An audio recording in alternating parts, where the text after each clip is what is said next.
Қайырлы күн достар, менің есімім Балжан. Бүгін сіздермен миксерсіз дайындалатын торттың рецептімен бөлісемін. Алдымен кремін дайындап аламыз. Ол үшін ыдысымызға сүтімізді құйып аламыз. Содан кейін газымыздың үстіне қойып ысытамыз, бірақ қайнатпаймыз.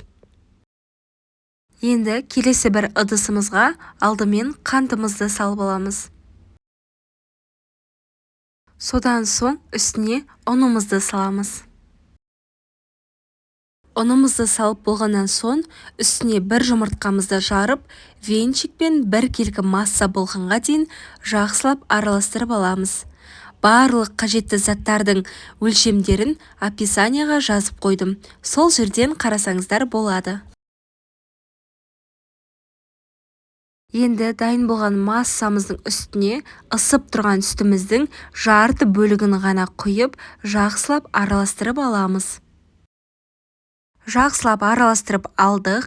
Енді жұмыртқалы массамызды сүтіміздің қалған бөлігіне құйып, венчикпен дайын болғанға дейін араластырып отырамыз. Газымыздың оты орташа болуы қажет.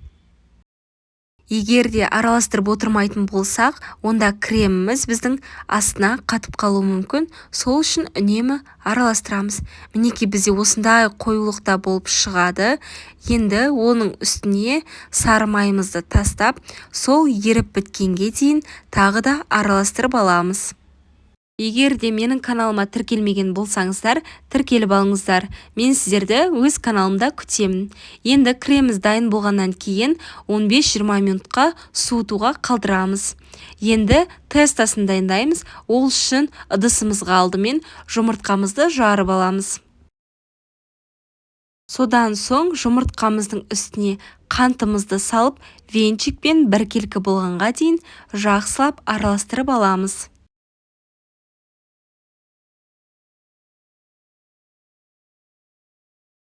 Араластырып болғаннан соң үстіне қаймағымызды салып, тағы да венчикпен араластырамыз.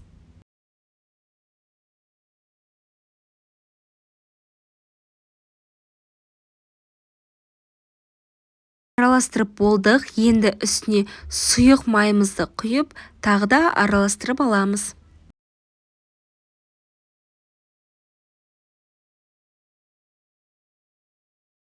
Енді жұмыртқалы массамыздың үстіне ұнымыз бен қопсытқышымызды үккіштен өткізіп саламыз. Мен алдын ала өткізіп алдым.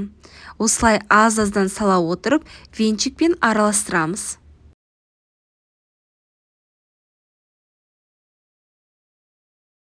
Жақсылап бір келкі масса болғанға дейін араластырып аламыз.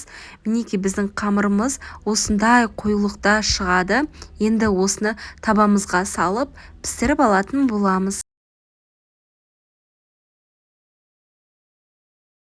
Алдымен кремімізді кондитер қапшығына салып аламыз. Менде ол жоқ болғаннан кейін осындай пакетикке салдым. Сіздер де осылай жасасаңыздар болады.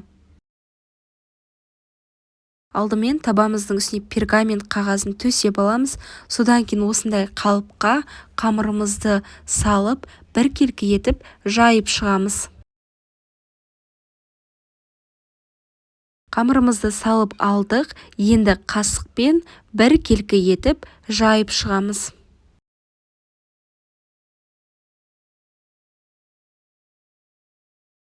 Жайып болғаннан соң үстіне кремімізді орналастырып шығамыз. Осылай ұзына етіп кремімізді орналастырамыз. Дәл осылай видеода көріп тұрғандай жасасаңыздар болады. Кубик-кубик етіп жасап шығамыз. Кремімізді жағып болғаннан соң қызып тұрған пешімізде 240-280 градуста қызарғанша пісіріп аламыз.